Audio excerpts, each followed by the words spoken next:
Bismillahirrahmanirrahim.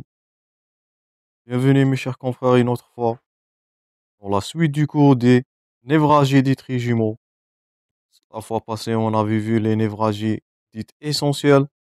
C'était le conflit vasculo-nerveux qui a causé ces névralgies-là. Cette fois-là, on va aborder la deuxième partie, deuxième tranche.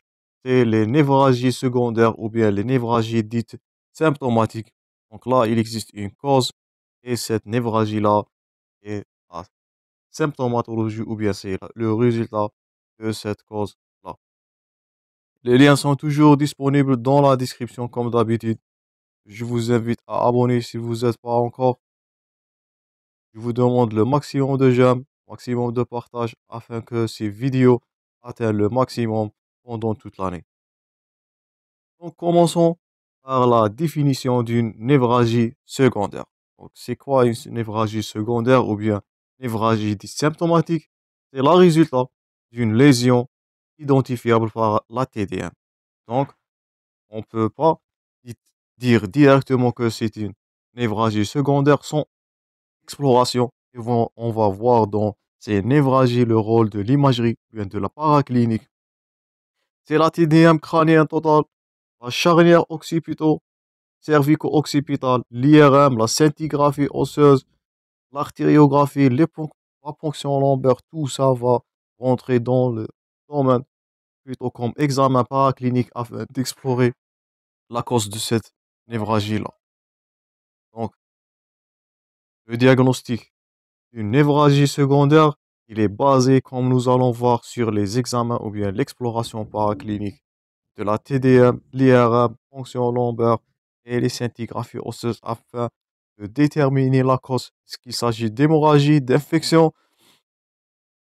Est-ce qu'il y a de maladies dégénératives? Donc, tout ça peut donner de douleurs ou bien des névralgies des trijumeaux, comme on va voir. Donc, cette fois-là, la douleur, elle est continue.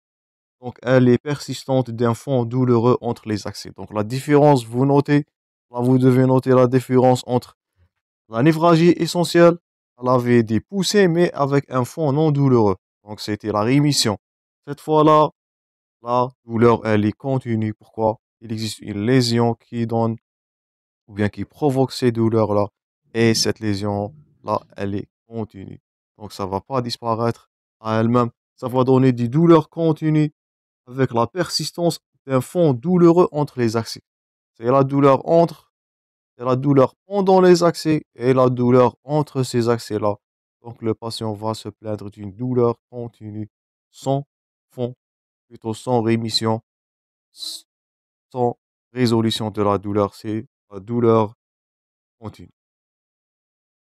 Donc, ces douleurs-là, ils sont moins sensibles aux stimuli périphériques. Donc, il n'existe pas une zone gâchette là.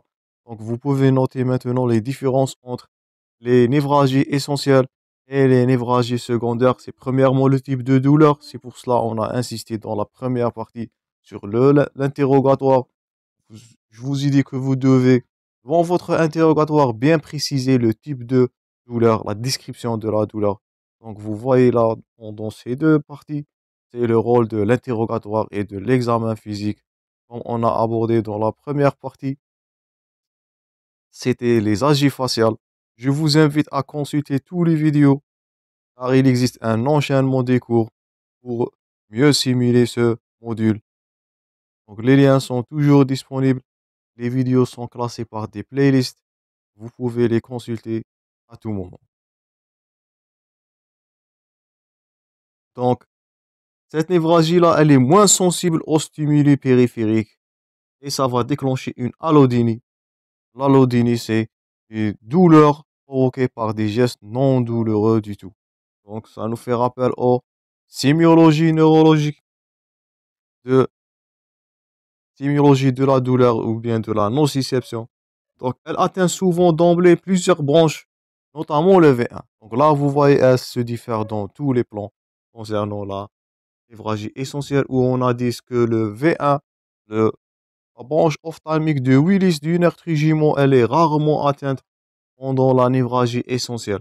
Cette fois-là, c'est tous les branches peuvent être concernées par cette douleur-là. Et l'examen neurologique retrouve un déficit sensitif cutanéo-muqueux.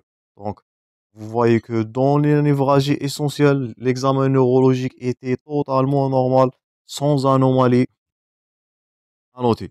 Cette fois-là, il existe souvent un déficit sensitif cutanéomique avec diminution du réflexe cornéen.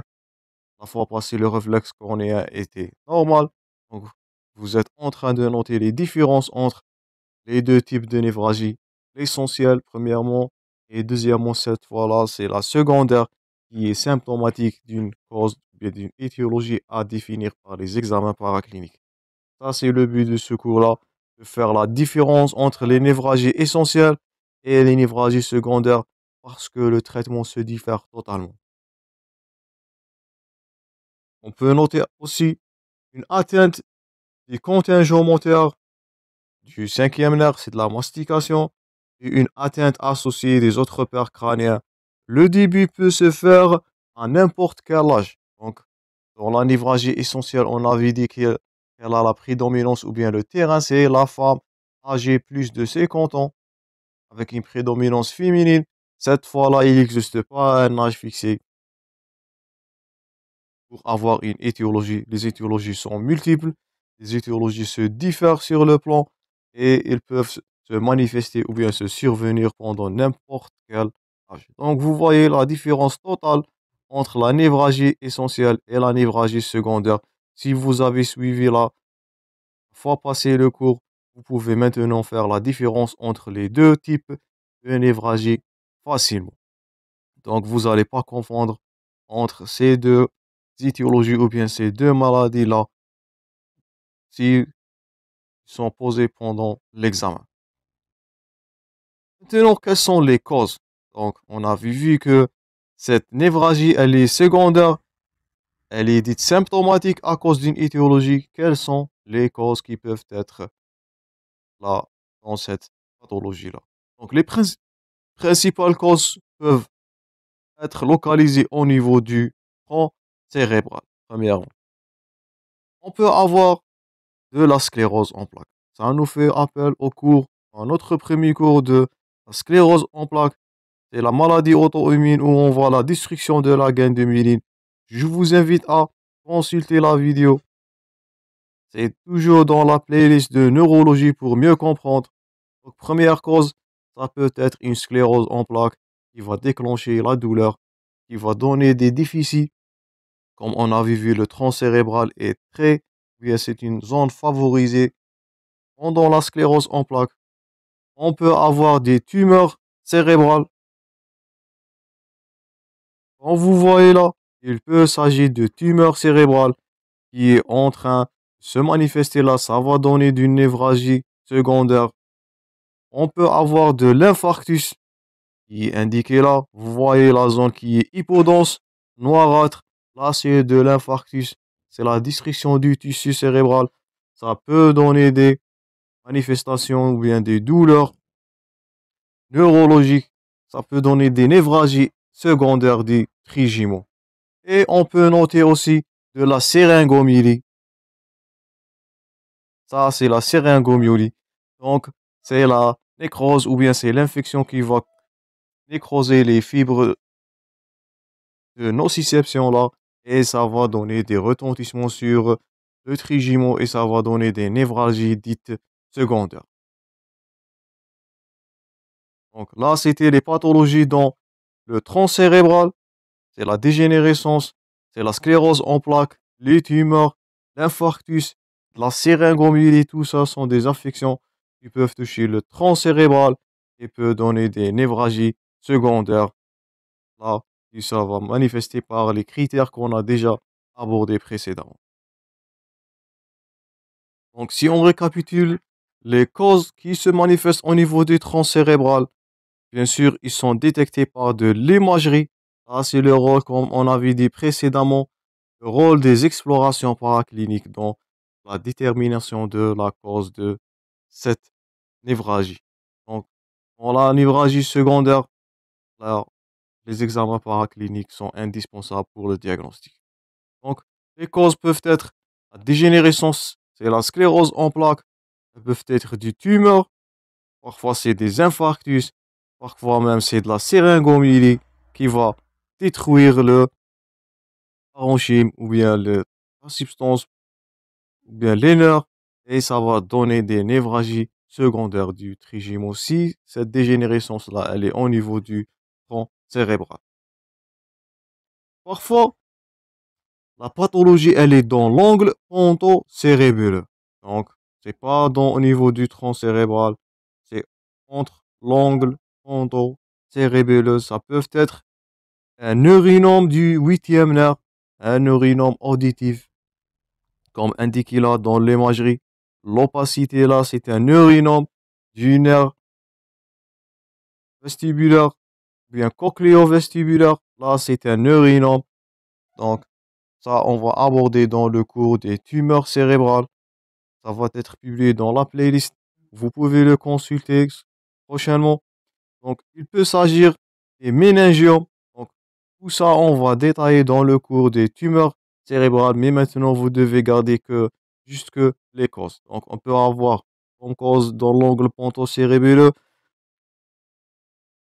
de neurinome du nerf cochléo-vestibulaire. On peut avoir des méningiomes. Là, c'est indiqué, comme vous voyez, l'épaississement, c'est l'hypersignal des méninges avec une masse dans l'hémisphère. Ça, c'est un méningiome. On peut avoir, là, c'est un autre méningiome là en train de se manifester. On peut avoir comme cause, c'est de l'anévrisme de l'artère basilaire. Ça nous fait rappel au cours de l'hémorragie sous-arachnoïdienne. Je vous invite à le consulter. Je répète toujours le module de neurologie. Il existe un enchaînement entre les cours là. Je vous invite à suivre l'enchaînement pour mieux comprendre le module.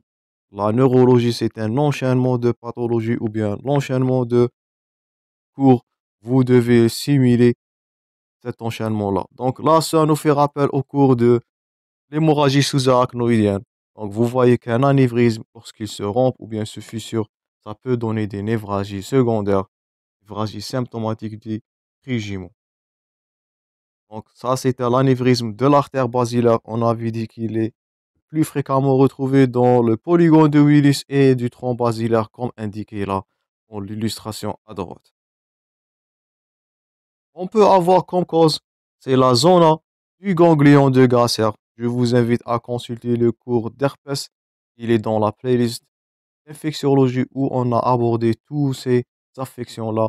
On a abordé de la zona ophtalmique et de la zone de Ramsey-Hunt ou bien du ganglion de Gasser en détail.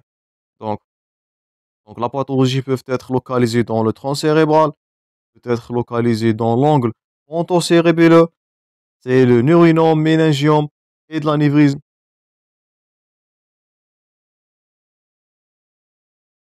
Et parfois, la cause peut être au niveau de la base du crâne, comme indiqué là dans l'illustration. Dans la base du crâne, il peut s'agir de tumeurs, des méningites, carcinomateuses ou bien infectieuses, des fractures, n'importe quelle lésion au niveau de la base du crâne peut manifester par une douleur ou bien d'une hémorragie dite secondaire du trigyme. Donc, vous voyez là que la différence entre la névragie essentielle et la névragie secondaire, là, c'est une manifestation, c'est une douleur symptomatique à une cause et vous avez vu que les causes sont très multiples. Là, c'est le rôle des examens paracliniques, c'est le rôle de l'exploration afin de déterminer ces causes-là. Parfois, ça peut être des urgences vitales, ce sont les tumeurs, les méningiomes, ça peut être d'une hémorragie cérébrale. Donc, une fracture, une brèche, ça peut être des causes infectieuses, des méningites. Donc, tout ça va entrer dans le domaine de urgence. Donc, une névragie secondaire des trigymes, elle, c'est pas la douleur qui nous fait craindre. Donc, c'est l'étiologie. Ça peut être une urgence qui est en train de se manifester. Donc, j'espère que maintenant vous pouvez faire la différence entre les névragies secondaires et névragie essentielle qu'on a abordée la fois passée. Donc ça, c'était tout la cause. C'était une définition avec les causes de la névragie secondaire. Et on voit maintenant un tableau récapitulatif comme la fois passée. Donc, quels sont les critères? Donc là, Quels sont les critères diagnostiques de la névralgie secondaire du trigemon selon la classification du IHS, Institut international du headache? Donc, premièrement, A. La douleur, elle est paroxystique unilatérale de la face, remplissant les critères diagnostiques de la névralgie du trigemon. Donc, les douleurs peuvent être purement paroxystiques ou associées à une douleur de fond continue ou quasi continue. Là, c'est la première différence. On a parlé de ça juste maintenant. Donc, B, le deuxième critère, il existe une pathologie sous-jacente à démontrer comme étant la cause des symptômes ou expliquer la névralgie. Donc là, il existe une cause. Ça, c'est la différence entre les deux névralgies. Là, il existe une cause. La névralgie, c'est la symptomatologie ou bien c'est la manifestation clinique de cette pathologie-là. Et l'examen neurologique, il n'y a pas de mieux expliqué par autre diagnostic de l'Institut national du headache. Donc, vous voyez là que le diagnostic de névralgie secondaire, il est basé sur l'imagerie, il est basé sur l'exploration. Et là, la douleur, c'est juste une manifestation clinique d'une pathologie qui est en train de se manifester. Donc, c'est facile là. Maintenant, on va aborder le titre de l'imagerie. Donc, comme on avait dit, c'est de l'imagerie, c'est de l'IRM. Donc, cela, c'est de l'IRM cérébral qui tient une place capitale dans le diagnostic là. Elle nous permet tout d'abord de mettre en évidence et d'éliminer les causes de névralgie secondaire, qui nous permet de détecter le conflit vasculo-nerveux et qui est présent dans 90% des cas des névralgies essentielles. Donc là, pour mieux faire la différence entre la névralgie essentielle qui est causée par un conflit vasculo-nerveux et ces deux-là, ces dernières qui sont dites névralgies secondaires, là on a le recours de l'IRM cérébral qui va nous indiquer ou bien nous permet d'éliminer le conflit vasculo-nerveux et d'éliminer les névralgies essentielles. Donc là, c'est le rôle de l'imagerie comme on avait dit précédemment. On est juste en train de récapituler.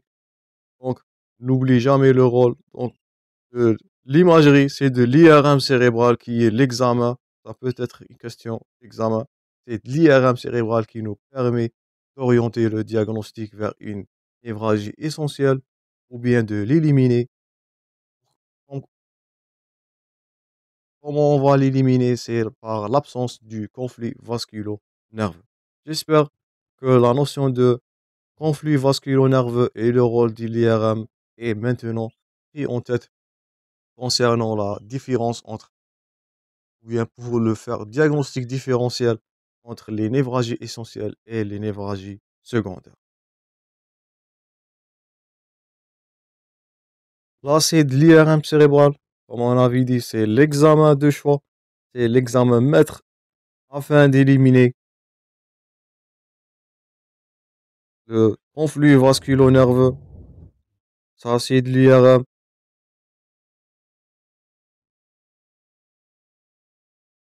Et maintenant, le dernier titre, c'est le traitement. Donc, notre dernier titre dans cette partie-là, c'est le traitement. Comment, ou bien, comment on peut traiter les névralgies du trigymo, soit essentielles, soit secondaires. Donc, il existe deux traitements, bien sûr, un traitement médical et un traitement chirurgical. Bien sûr, commençons premièrement par le traitement médical. Donc là, le traitement médical, c'est le traitement de première intention.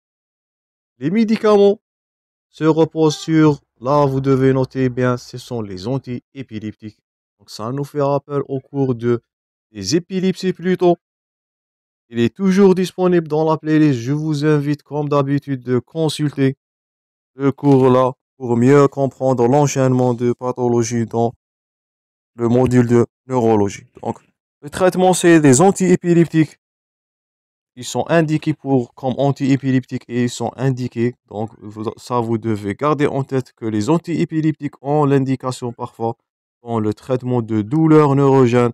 Et parmi cette douleur neurogène, c'est bien sûr la névralgie du trigemon.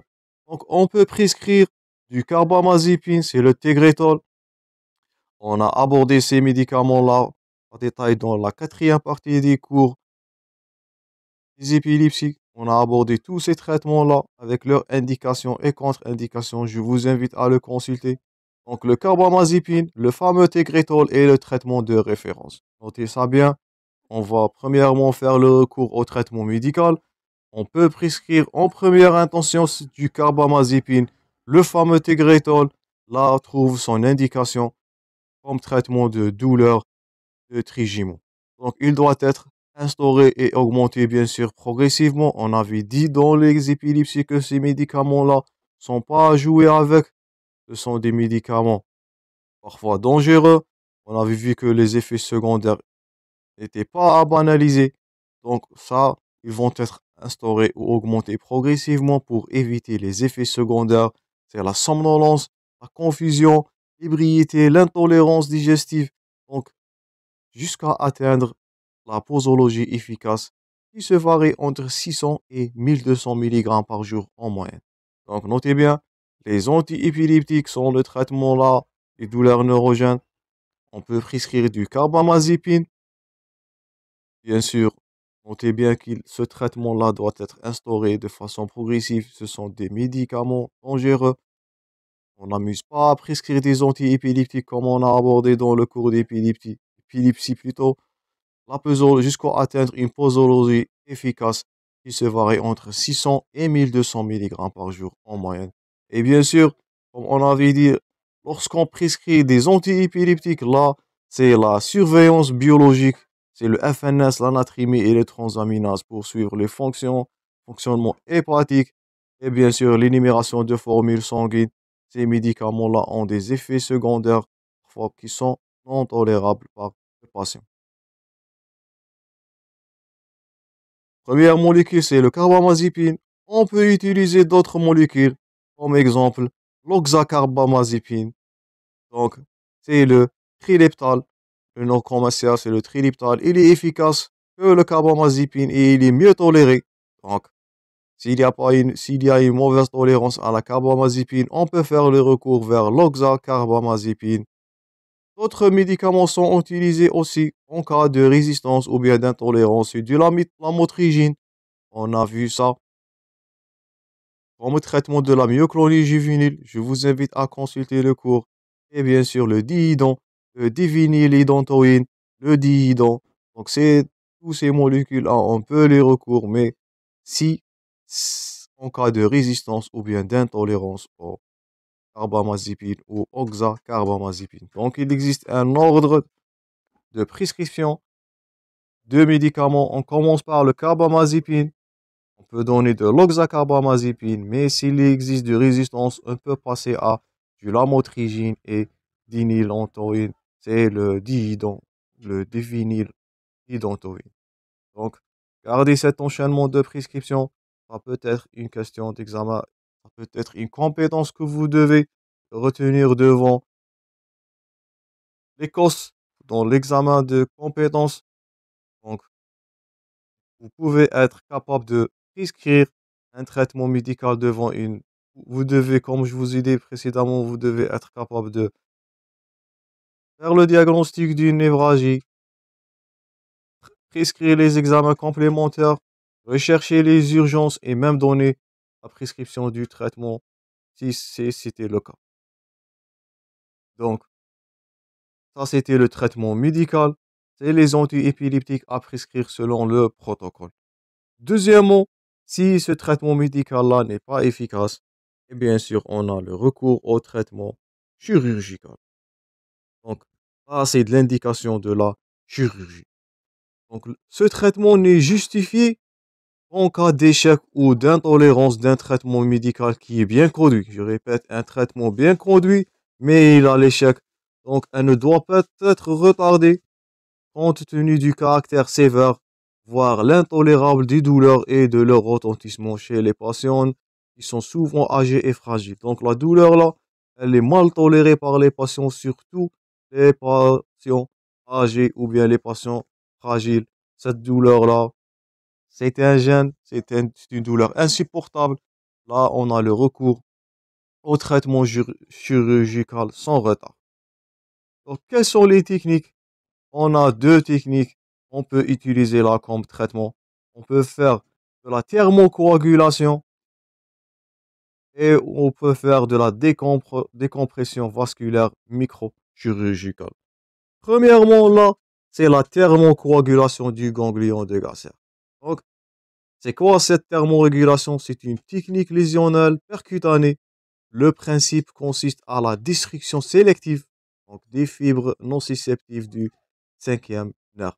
Au niveau de sa portion rétrogassérienne, soit par la chaleur, soit par la thermorégulation qui est indiquée là dans l'illustration, c'est la thermocoagulation du ganglion du Gasser à 60 degrés Celsius. Donc, qu'est-ce qu'on va faire là?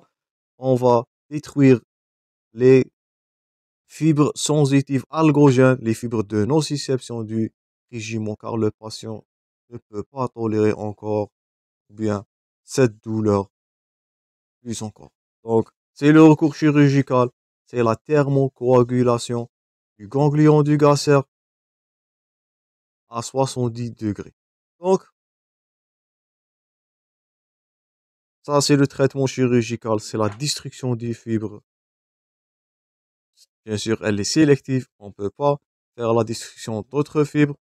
C'est la destruction sélective des fibres sensitives, nociceptives du ganglion de Gasser ou bien du nerf du trigemon, c'est la thermocoagulation à 70 degrés durant 60 secondes.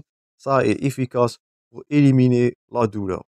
Donc ça, c'était la première technique, la lésion ou bien la technique lésionnelle percutanée. C'est la thermocoagulation à 60 degrés Celsius aux zones rétrogassériennes ou bien par la chaleur. La deuxième méthode du traitement, c'est la décompression vasculaire microchirurgicale. Soit par un microballonné. Donc, ça, c'est un microballonné. Ça nous permet aussi une compression. Plutôt, la deuxième méthode, c'est la compression. C'est pas la décompression. La décompression, c'est la troisième méthode. Donc, la compression par un ballonné, là, ça va faire une lésion ou bien la destruction des fibres sélectivement là, c'est la compression par le ballonnet comme indiqué là dans l'illustration. Donc ce ballonnet là, ça va faire de la compression sur ces fibres nociceptives là et ça va diminuer ou bien parfois et même éliminer la douleur par la technique lésionnelle percutanée. C'est sélectivement qu'on va léser ou bien on va détruire ces fibres nociceptives.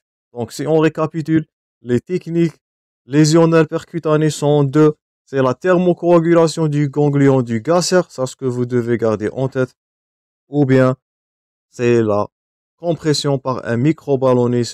Les deux, ce sont des techniques lésionnelles percutanées qui subissent à la destruction sélective des fibres nociceptives du ganglion ou bien de la zone rétrogassérienne et du nerf trigeminal.